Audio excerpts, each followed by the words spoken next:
Our students have done a really terrific job all the way back to March with preparing for some sort of alternative plan, and I think at the very least assuming that something would be different.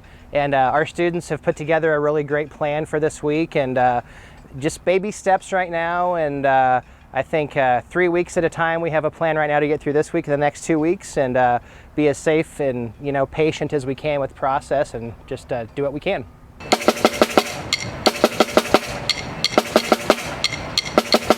During band camp in a normal year would be a time where I'm furiously trying to finish our pregame drill, because it's a goal to get our pregame show on the field during Monday night of camp.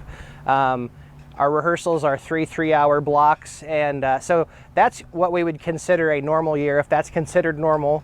And I've used the comparison to our students too. We've gone from a Formula One car to maybe a cardboard cutout with our pace right now. But so for this week, what we've done, and that's what we're here today to do, we're listening to 20 students a day. It's much of a chance for us to hear them play as it is for us to connect with them, talk to them, hear how they're doing, but also to give them instructions down the road.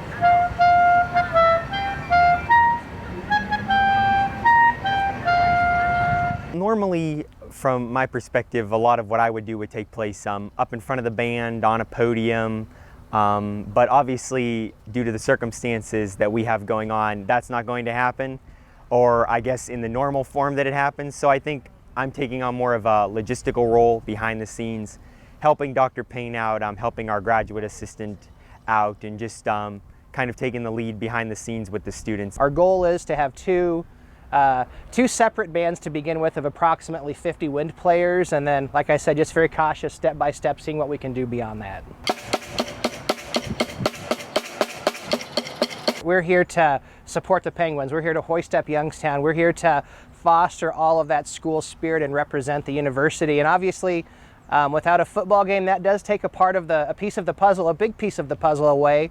But as I've shared with our students, and we don't want to give too much away, but we are assembling a halftime show. As I'm telling people, be patient with us as we put this together, but it'll be a video presentation more than us just standing in a block.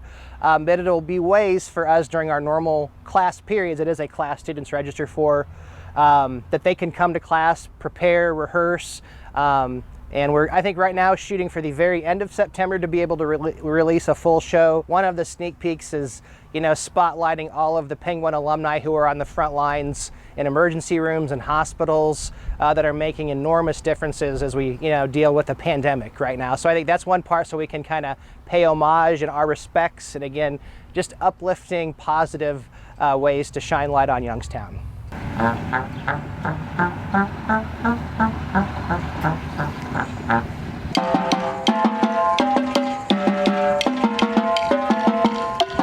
This year there has to be a little bit more procedure, a little bit more order.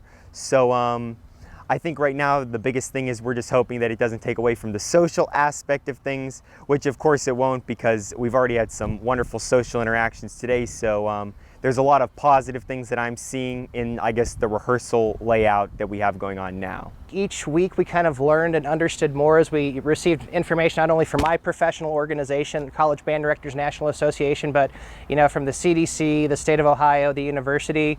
And I think things that we have learned is best to not retrace steps, to work in a circle as much as you can. Our check-in will be the East Stands. There will be a big red tent every day with the table. We'll have roster, double check health vitals to make sure there's been no pre-existing conditions. They'll enter up the stairs. They'll have an assigned seat in the stands here, and then they'll just wait. It'll be an exercise in procedural movement. We'll also, in addition to our performances, host events with area music educators to engage with them. How are you doing? Let's air it out. What are you frustrated about? What's going well? We're still going to have a virtual majorette for Penguinette, majorette feature twirler for a day.